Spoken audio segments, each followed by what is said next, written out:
I'm pondering this problem I have, but I think to avoid that brain pain for a while, I'm rather going to focus on something else that does not require so much thinking. So in the previous video, we designed and fabricated the whole watch link and got it installed. Now I would like to continue working on the frame a bit. I need to add another brace in here to stiffen things up a little bit. And we'll look at what else is required. So let's get into it.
I had quite a few guys ask me about my welding bench, so let me quickly tell you some more about it.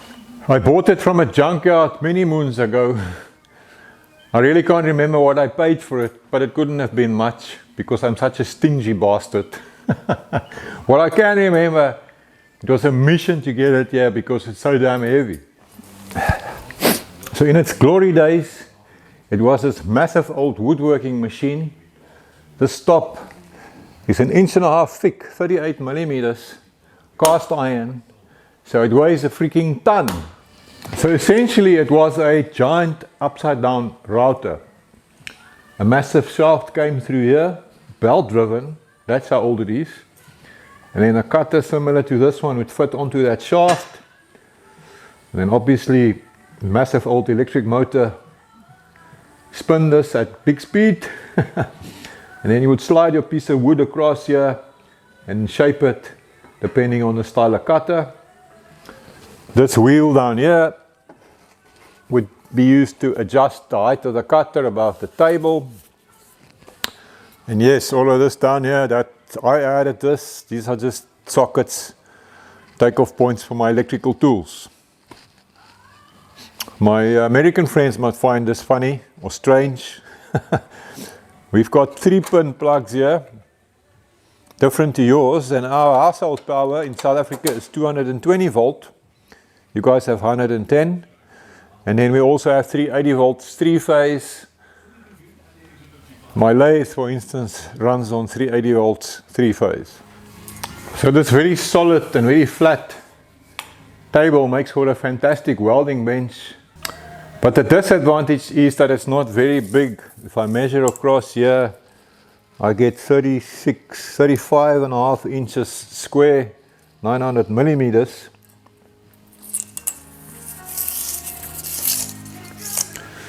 The massive benefit is all these T-slots, and that has allowed me to make all sorts of different clamps over time. Let me show you a little closer. Here you can see the T-slot. So I've been taking a bolt. You can see that I've just cut it a little bit with the grinder. This is a 16mm M16 bolt, 5/8 bolt, and now it can slide in there like that. So now I can do something like this. There's a piece of flat bar with these little legs on it, and then I made a T-handle by welding a nut onto a piece of pipe. I just drilled a hole through there, stuck a piece of round bar in there, so I've got a handle that screws on there like that. So to hold on a workpiece, I can now do this, tighten it down, and my workpiece is securely held in place. I can move this to wherever I want. It works really well. I offset this hole as well, so I've got different setup options. So now of course I can use it in many different ways. If I want to cut a piece off here with the grinder, I can set it up like this, tighten it down, securely in place, and Bob's your uncle. This one is a little different. Again, I've got my bolt that can slide in a T-slot, nut welded onto the end of this piece of pipe. Let me just get it on here.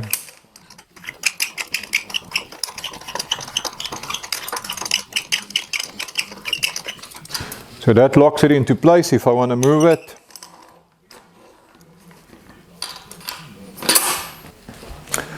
And then what I've got here is just another piece of pipe. That's a nice fit over that one. So it can slide up and down.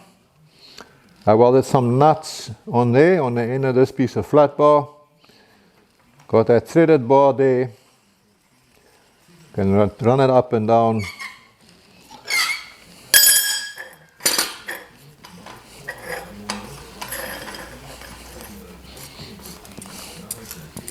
Tighten it down and it's held securely in place. So this one you could actually make even if you don't have T-slots. Just have a straight piece of pipe. As long as your bench is thick enough, could even be wood, just drill a hole the same size as this pipe, stick it in there, and when you tighten it up, it will jam and lock into place. I made this one a long time ago, when I had to weld up lots of brackets that were the same. So it's got one of those over center hold downs bolted to it, and now it locks in place like that. So you could do one, take it out, stick in the next one, do your business, and so on. So what's the plan, Stan? I found this piece of 2-inch pipe on my shelf. So I want to stick that in there to tie the back end of the frame together.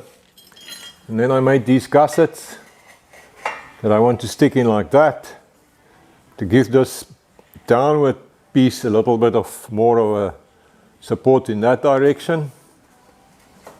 Now of course we got to add the speedo so we can go faster. This is a piece of 5mm plate. What would that be in inches? Would be like something, I think 3/16 if I'm correct.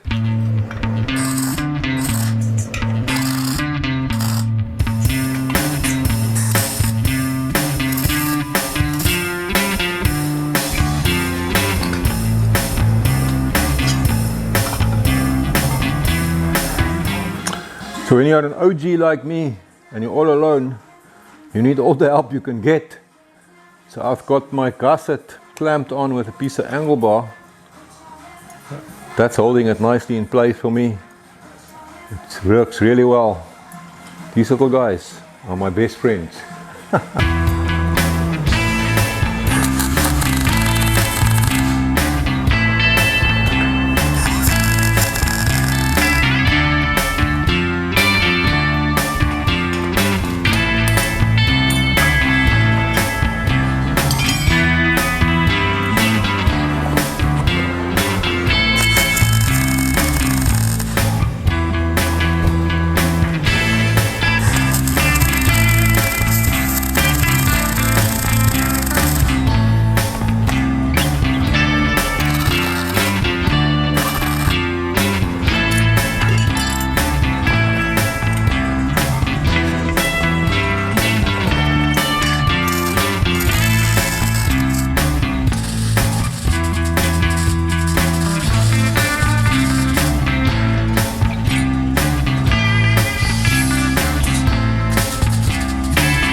So this cutout you see in the corner here, that's something we did when I was building steel boats to avoid that corner weld and eliminate corrosion. So I guess old habits die hard. And then yes, here we've got the controversial vertical down weld. Now everybody can tell me it's not going to be strong enough. Well, I think I've got this nice and strong now. This will go a long way towards helping sideways flex on these long down pieces. This piece down here is only temporary. I need to extend this backwards still, but I'm not quite sure what I'm going to do here yet. I think I need to get my wheels on and the cab in place and stand back so we can just decide how the back end of this truck's going to end. So until then, I'm just going to leave it like this for now. And on that note, as always, I'd like to thank you for keeping me company out here in the forest. I enjoyed it. So I will see you in the next video when we carry on with this business. Until then, have a lekker one.